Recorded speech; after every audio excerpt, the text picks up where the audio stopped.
السلام علیکم ورحمۃ اللہ وبرکاتہ۔ آپ دیکھ رہے ہیں کوئی RSN چینل۔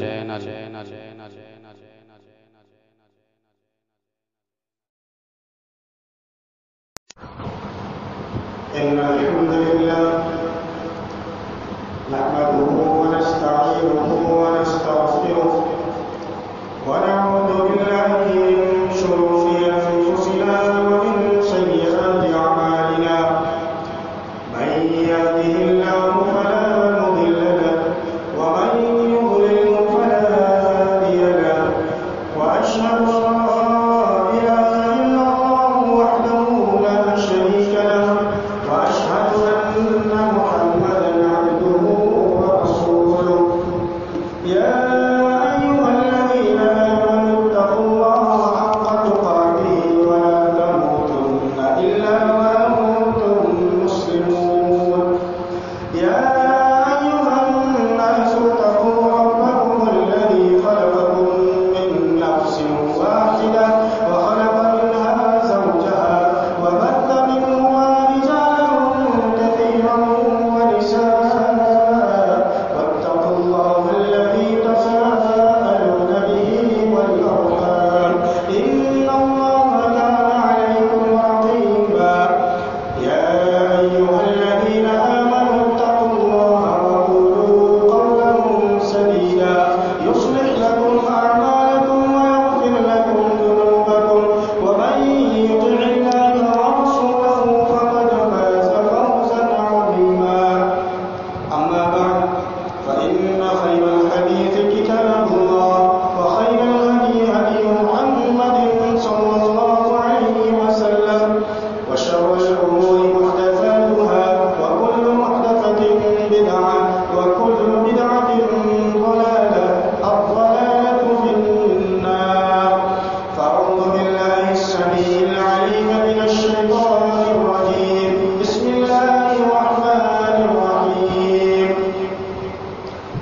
فأما من أعطى واتقى وصدق بالحسنى فسنيسره لليسرى وأما من بخل واستغنى وكذب بالحسنى فسنيسره للعسرى وما يغني عنه ماله إذا تردى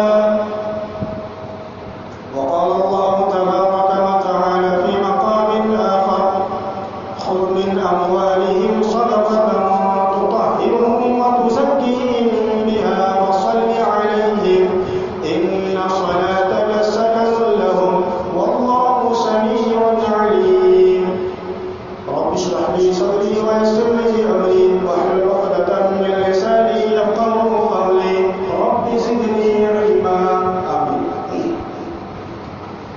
ہر قسم کی تعریف توصیف کبریائی بڑائی اس رب العالمین کے لیے ہے جنہوں نے ہمیں اس دنیا کے اندر اپنی عبادت کے لیے مبعوث فرمائے اور ہماری رہنمائی اور رشد و ہدایت کے لیے اللہ رب العالمین نے کم و بیش 1,24,000 اس دنیا کے اندر انبیاء کرام کو مبعوث فرمائے۔ درود و سلام کا نزول ہم تمام انبیاء کرام پر اور خصوصاً ہمارے آخری نبی احمد مصطفیٰ محمد مصطفیٰ صلی اللہ علیہ وسلم پر درود و سلام کا نزول ہو۔ اللهم صل على محمد وعلى آل محمد كما صليت على إبراهيم وعلى آل إبراهيم إنك حميد مجيد اللهم بارك على محمد وعلى آل محمد كما باركت على إبراهيم وعلى آل إبراهيم إنك حميد مجيد۔ محترم حضرات، دوستوں، بزرگوں، پیارے بچوں اور خواتین اسلام، آج کے اس خطبہ جمعہ کا موضوع ہے اللہ رب العالمین کے راستے میں خرچ کرنا، یعنی انفاق فی سبیل اللہ۔ میں نے پچھلے خطبہ جمعہ میں کچھ باتیں عرض کی تھی، آج اسی سلسلے کی کڑی ہے۔ اللہ رب العالمین سے دعا ہے کہ اللہ تبارک و تعالی ہمیں قرآن و حدیث کی روشنی میں بیان کرنے کی توفیق عطا فرمائے، آمین۔ سامعین کرام، اللہ تبارک و تعالی اپنے کلام مجید کے اندر سورۃ اللیل آیت نمبر 5 سے 11 تک ارشاد فرماتا ہے فَأَمَّا مَنْ أَعْطَىٰ وَاتَّقَىٰ، جو شخص اللہ رب العالمین کے راستے میں دیا، وَاتَّقَىٰ اور اللہ سے ڈرا. دو چیزیں معلوم ہوئی، ایک تو اللہ کے راستے میں خرچ کرنا اور ساتھ ساتھ اللہ سے ڈرنا. دو باتیں معلوم ہوئی. وَصَدَّقَ بِالْحُسْنَىٰ، آگے فرمایا کہ اور اچھی باتوں کی تصدیق بھی کی، قرآن و احادیث کی باتوں کو تسلیم بھی کیا، قرآن و احادیث میں جو مسائل بیان کیے گئے ہیں ان کو ایکسیپٹ بھی کیا. وَصَدَّقَ بِالْحُسْنَىٰ، اچھی باتوں کی تصدیق کیا. فَسَنُيَسِّرُهُ لِلْيُسْرَىٰ، فائدہ کیا ہوگا؟ اللہ کے راستے میں خرچ کرنا، اللہ سے ڈرنا اور اچھی باتوں کی تصدیق کرنا. فائدہ کیا ہوگا؟ اللہ رب العالمین جو دنیاوی زندگی ہم گزار رہے ہیں، اللہ تبارک و تعالیٰ یہ جو راستے ہم طے کر رہے ہیں، اللہ تبارک و تعالیٰ اسے آسان کروا دے.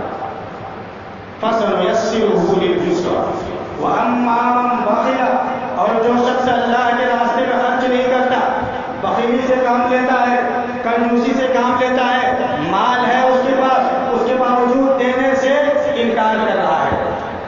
وَأَمَّا مَنْ بَخِلَ وَاسْتَغْنَىٰ، لاپرواہی بھی کرتا ہے.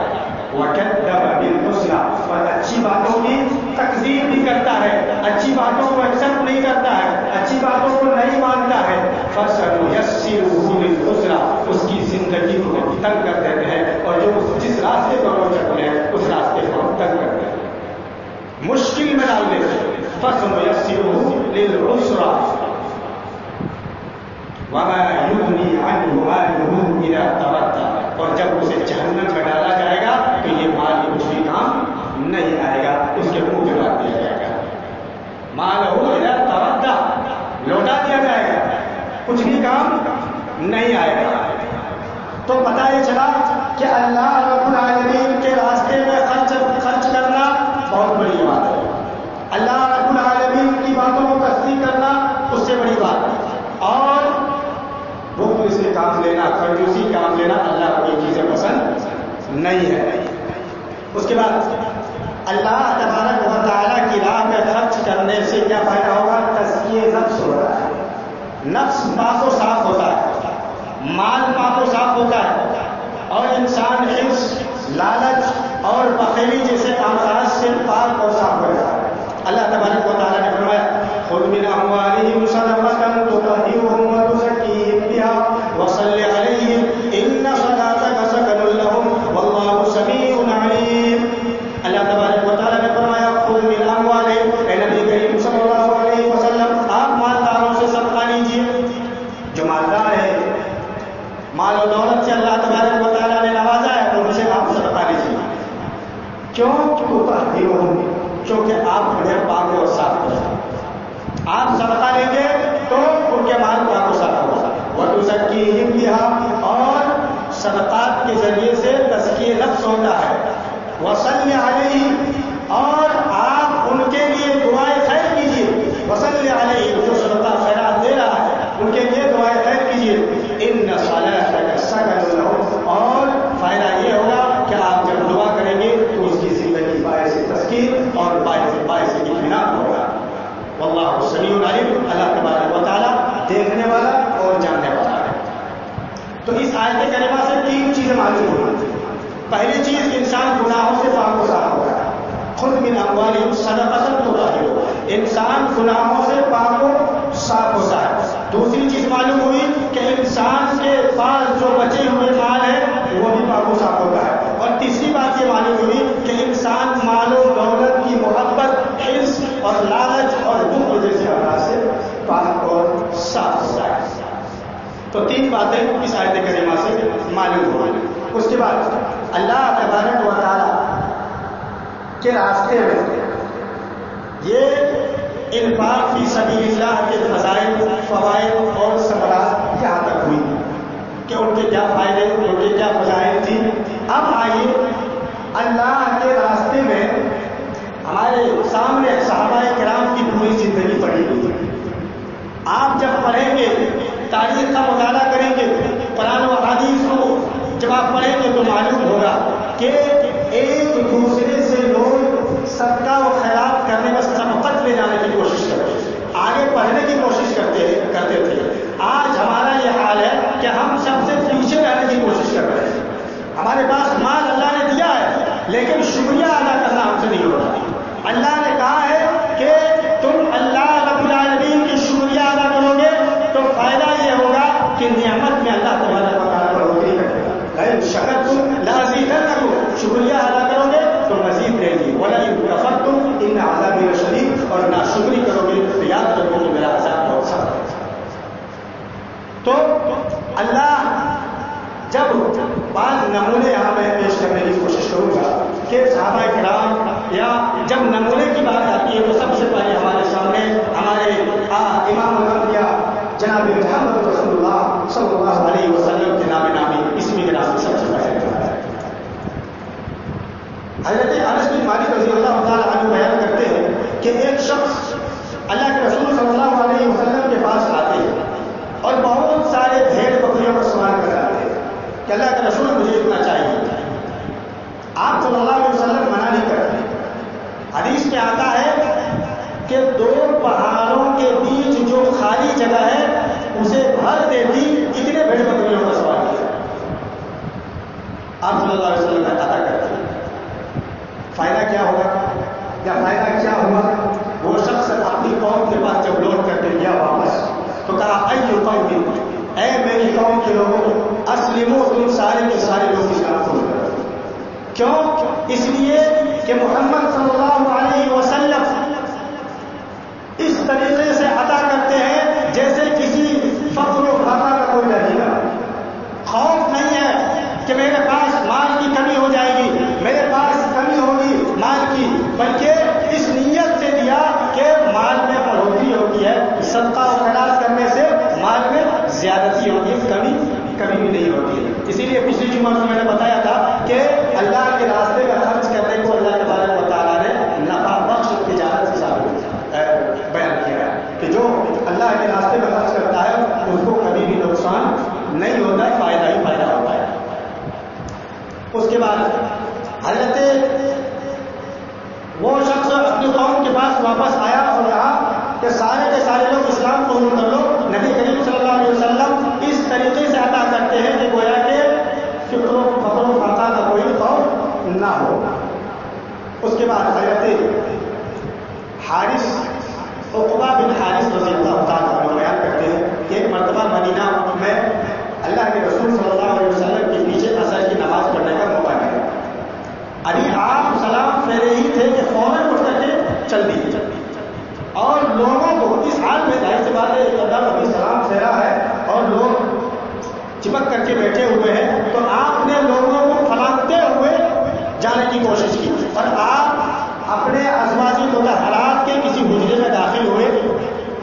صحابہ کرام تعجب میں پڑ گئے کہ آپ اتنے جلدی سلام پھیرتے آخر کیوں کہ پریشان ہو گئے صحابہ کرام. جب آپ واپس آئے تو دیکھیں کہ آپ کی جلد بازی کی وجہ سے لوگ پریشان ہیں، تعجب میں ہیں. آپ صلی اللہ علیہ وسلم نے فرمایا کہ نماز میں مجھے یاد آیا کہ میرے پاس ایک سونے کا ڈھیلا تھا اور مجھے ڈر ہوا کہ کہیں یہ جو سونے کا میرے پاس سامان ہے یہ کہیں رات تک میرے پاس نہ رہ جائے، اس لیے میں اس ڈر سے اپنے ازواج مطہرات کے پاس گیا اور اسے تقسیم کرنے کا حکم دیا. آج اپنے معاشرے میں اپنے ماحول میں جب ہم دیکھیں گے تو معلوم یہ ہوگا کہ ہم غریبوں کا مال بھی کھاتے ہیں، رشوت کا مال بھی کھاتے ہیں، محتاجوں کا مال بھی کھاتے ہیں اور غریب نادار یتیم بچوں کی مال بھی کھاتے ہیں، زکات کھا لیتے ہیں اور ہم زکات تک نہیں دیتے. ہمیں معلوم نہیں ہوتا کہ ہم یہ مال کھا رہے ہیں، یہ مال کیا ہے، حلال ہے، حرام ہے، زکات کا مال ہے، غریبوں کا حق ہے یا محتاجوں کا حق ہے، ہمیں کچھ پتہ ہی نہیں چلتا. ہمیں تو صرف آنا ہے، جیب بھرنا ہے اور جہنم بھرنا ہے. جہنم انما یجرجر فی بطنہ نار جہنم. جو شخص حرام طریقے سے کھاتا ہے، محتاجوں اور غریبوں کا مال کھاتا ہے، وہ شخص گویا کہ جہنم کی آگ اپنے ضرورت ہے، جو محتاج ہے، جو جن کا حق ہے ان حق ان کو پہنچانے کی کوشش کیا جائے۔ اس کے بعد ایک مرتبہ نبی کریم صلی اللہ علیہ وسلم حضرت عمر بن خطاب رضی اللہ تعالیٰ عنہ راوی حدیث ہے، کہتے ہیں کہ نبی کریم صلی اللہ علیہ وسلم نے ایک مرتبہ ہمیں صدقہ کرنے کا حکم دیا اور اتفاق سے میرے پاس مال موجود تھا اس وقت، اور دل ہی دل میں میں نے یہ سوچا کہ آج بہترین موقع ہے کہ حضرت ابوبکر صدیق رضی اللہ تعالیٰ عنہ سے میں آگے بڑھ جاؤں۔ اللہ دیکھ رہے ہیں جذبہ اللہ کے راستے میں خرچ کرنے کا، اللہ رب العالمین کو راضی اور خوش کرنے کا جذبہ، اللہ رب العالمین نے جو جنت بنائی اس جنت میں جانے کا جذبہ، اور جہنم سے دوری کا جذبہ، جہنم سے دور ہونے اس کا خوف اور اس کے ڈر کی جو جذبہ جنت میں جانے کا ہے، وہ کس طریقے سے کہ آج موقع بہترین ہے کہ ابوبکر صدیق رضی اللہ تعالیٰ عنہ سے آگے بڑھیں گے۔ میں گھر گیا، گھر جانے کے بعد جو مال تھا 2 حصوں میں تقسیم کیا، ایک حصہ اپنے دلی بچوں کے لیے چھوڑ دیا اور دوسرا حصہ نبی کریم صلی اللہ علیہ وسلم کی خدمت میں لا کر کے پیش کر دیا۔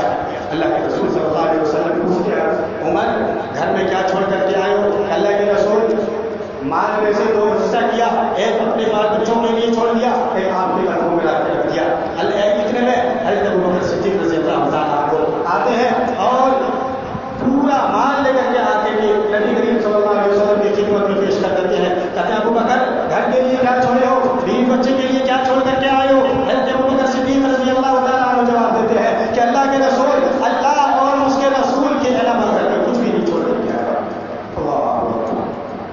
لوگ کس طریقے سے آگے بڑھنے کی کوشش کرتے ہیں کہ اپنے بال بچے تک کو بھول جاتے ہیں، اپنے بیوی بچوں کو بھول جاتے ہیں کہ وہ کل شام میں کیا کھائیں گے نہیں کھائیں گے، نہیں، بلکہ اللہ کو راضی اور خوش کرنا سے تو مقصد ہے۔ کما تو سکتا ہے نہیں، انسان کبھی بھی کما سکتا ہے، اللہ نے مقدر میں لکھا ہے تو کوئی نہیں چھین سکتا اسے مل کر رہے گا۔ اللہ نے جتنا مقدر میں لکھا ہے اتنا مل کے رہے گا۔ آپ اس کے پیچھے چاہے جتنا بھاگ لیجیے، دن رات محنت کر لیجیے، آپ کی قسمت میں جتنا لکھا ہے آپ کی جھولی میں خود نہیں آئے، اس سے زیادہ نہیں آ سکتے۔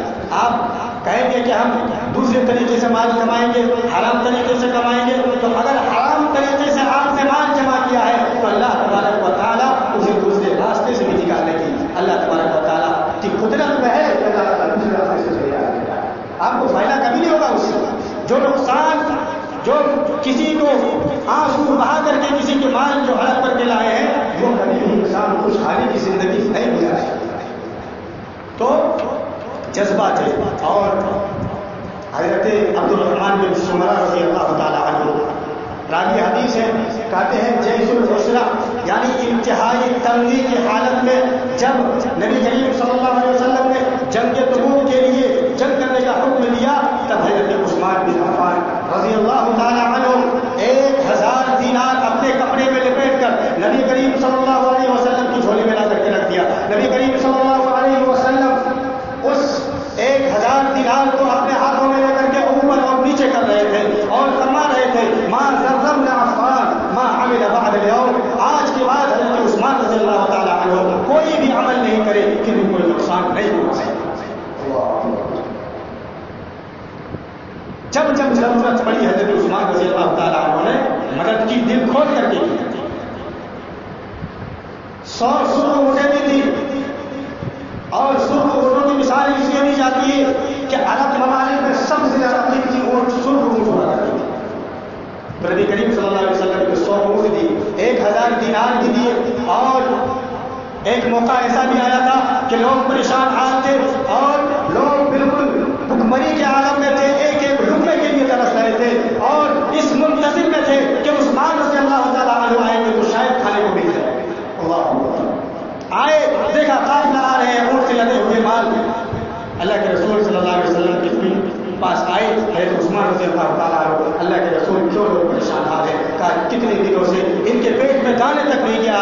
حضرت عثمان رضی اللہ تعالیٰ عنہ نے جواب دیا کہ اللہ کے رسول یہ جو مال آپ دیکھ رہے ہیں یہ آپ کے لیے میں نے وقف کر دیا، سارے غریبوں اور مسکینوں کو تقسیم کر دیا۔ یہ جذبہ اپنے اندر پیدا کیجیے۔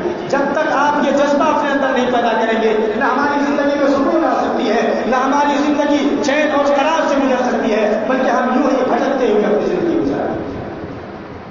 اللہ تو ضرورت ہے اس بات کی کہ ہم اللہ رب العالمین کے راستے میں زیادہ سے زیادہ خرچ کرنے کی کوشش کریں۔ اچھا، اب آئیے دیکھتے ہیں کہ یہ جو اللہ کے راستے میں ہم خرچ کریں گے یہ کن لوگوں میں خرچ کریں گے، کہاں پر خرچ کریں گے، ان کے کچھ اقسام بیان کرنے کی کوشش کروں گا۔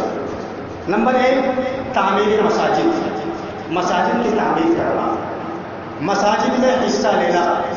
ایسا نہیں ہے کہ ایک آدمی کو یہ مسجد بنا دیجیے، نہیں، ایک اینٹ کی اللہ نے توفیق دی ہے، ایک اینٹ لگائیے، ایک بوری سیمنٹ کی اللہ نے توفیق دی ہے، ایک بوری سیمنٹ آپ دے دیجیے، یعنی جتنے توفیق اللہ نے دیا ہے اس حیثیت سے آپ مسجد میں امداد کیجیے، مسجد بنانے کی کوشش کیجیے۔ فائدہ کیا ہوگا؟ اللہ تبارک و تعالیٰ نے فرمایا انما یعمر مساجد اللہ من آمن باللہ والیوم الآخر۔ اللہ تبارک و تعالیٰ ارشاد فرماتا انما یعمر مساجد اللہ، اللہ کی مسجدیں وہی لوگ بنائیں گے جو اللہ کے اوپر ایمان رکھتا ہوگا، من آمن باللہ، پہلی شرط، مسجد جو شخص بنائے گا ان کی پہلی شرط ہے کہ اللہ کے اوپر ایمان رکھتا ہوگا، والیوم الآخر، قیامت کے دن ایمان رکھتا ہوگا کہ قیامت آنے والی ہے، جو بھی ہم دنیا میں کریں گے اس کا پورا حساب و کتاب جا کر کے دینا ہے، ایک ایک سیکنڈ کا ایک ایک لمحے کا جا کر کے دینا ہے، یہ یقین اور ایمان ہونا چاہیے۔ یہی شخص مساجد کی تعمیر کر سکتا ہے اور کرنے کا جذبہ ہوگا اس ایسے شخص کے لیے۔ من آمن باللہ والیوم الآخر واقام الصلاۃ، تیسری صفت کیا بتائی؟ نماز کو قائم کرنے والا ہوگا۔ بے نمازی کبھی بھی مساجد کی تعمیر نہیں کر سکتی، اس کا جذبہ ہو ہی نہیں سکتا کہ وہ مسجد کی تعمیر کرے، اگر کراتا بھی ہے تو صرف ریا اور لوگ کے لیے، اللہ کو راضی اور خوش کرنے کے لیے نہیں بلکہ لوگوں کو دکھلانے کے لیے، تاکہ لوگ ہمیں شیخ صاحب کہے، لوگ ہمیں مالدار کہے، لوگ ماحول میں معاشرے میں ہماری عزت ہو۔ اس بنیاد پر لوگ خرچ کرتے ہیں جبکہ اس کا کوئی فائدہ نہیں ہونے والا ہے۔ وآت الزکاۃ، زکات بھی ادا کرنے والا ہوگا۔ ولم یخش الا اللہ، اور اللہ سے ڈرنے والا، اللہ کا خوف اپنے اندر لانے والا ہوگا۔ فعسیٰ اولئک ان یکونوا من المہتدین، اور یہی لوگ ہدایت یافتہ، یہی لوگ ہدایت یافتہ ہوں گے جس کے اندر یہ صفتیں پائی جائیں گی، وہ مساجد کی تعمیر کرائیں گے۔ اس کے بعد نبی کریم صلی اللہ علیہ وسلم نے فرمایا من بنا للہ مسجدا یبتغی بہ وجہ اللہ بنى اللہ لہ بیتا فی الجنہ، رواه البخاری کی کتاب الادب۔ حضرت امام بخاری رحمۃ اللہ علیہ اس حدیث پاک کو کتاب الادب کے اندر لایا۔ راوی جیسا کہ معلوم ہوا حضرت ابو ہریرہ رضی اللہ تعالیٰ عنہ، حضرت ابو ہریرہ رضی اللہ تعالیٰ عنہ فرماتے ہیں کہ نبی کریم صلی اللہ علیہ وسلم نے ارشاد فرمایا من بنا للہ مسجدا، جو شخص اللہ رب العالمین کے لیے مسجد بناتا ہے، من بنا للہ مسجدا، جو شخص اللہ رب العالمین کے لیے مسجد بناتا ہے، کس لیے؟ مقصد کیا ہو، کس مقصد کے لیے بنا رہا ہے؟ یبتغی بہ وجہ اللہ، اللہ رب العالمین کی رضا، اللہ رب العالمین کی خوشنودی کے خاطر، اللہ کو راضی اور خوش کرنے کے لیے، بنى اللہ لہ بیتا فی الجنہ، اللہ تبارک و تعالیٰ اس کے لیے کل قیامت کے دن جنت کے اندر ایک گھر دیتا ہے۔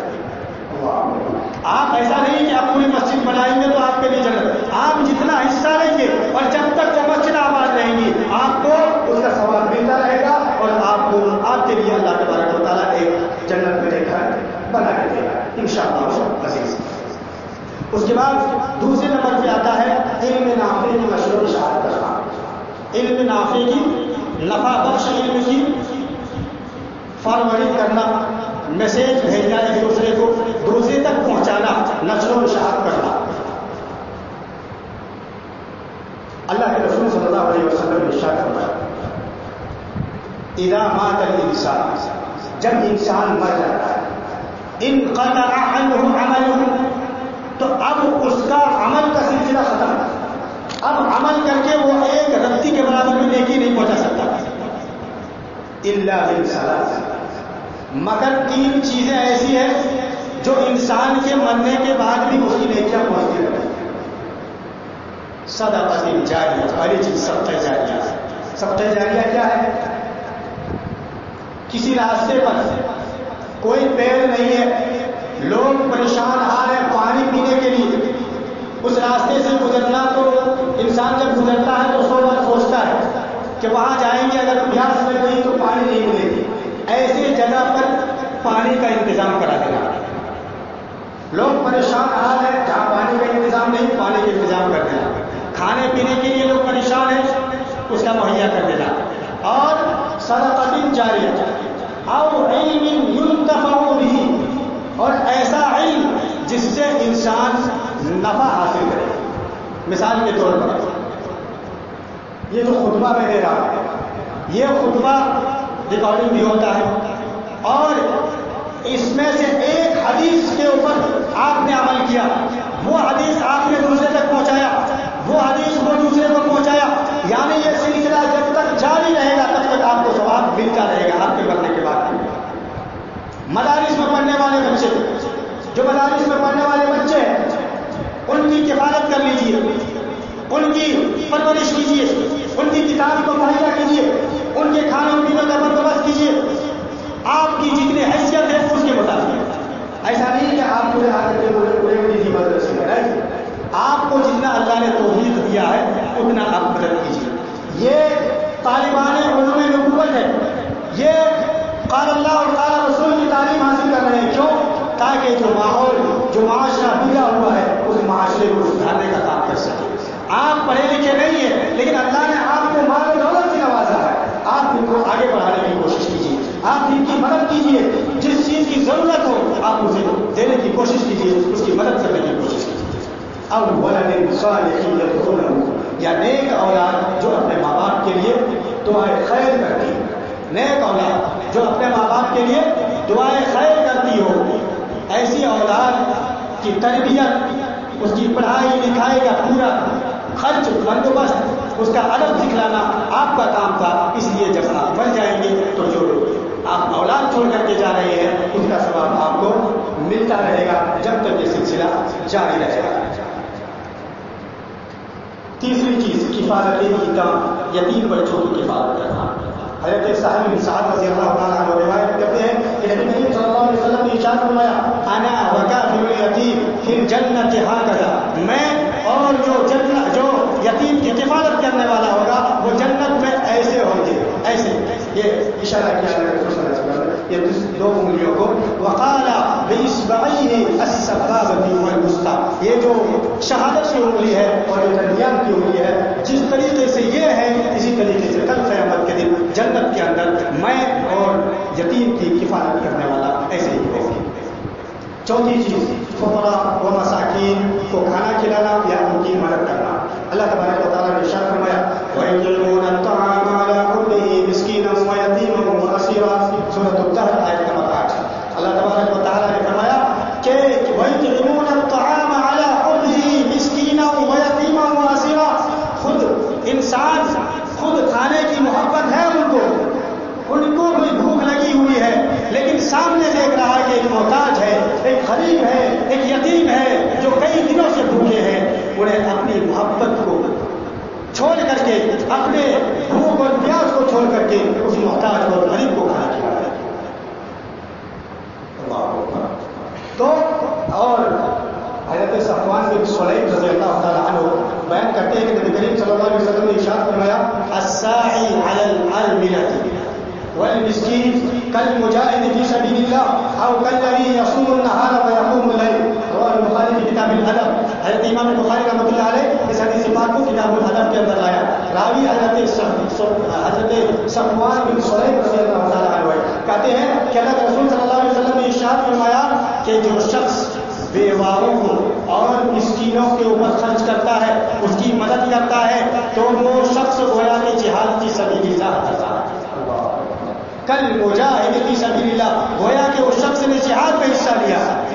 او کالذی یصوم النہار، یا پھر ایسے ہے کہ انہوں نے دن میں روزہ رکھا ہے، ویقوم اللیل، اور راتوں میں قیام کر رہا ہے۔ اللہ اکبر۔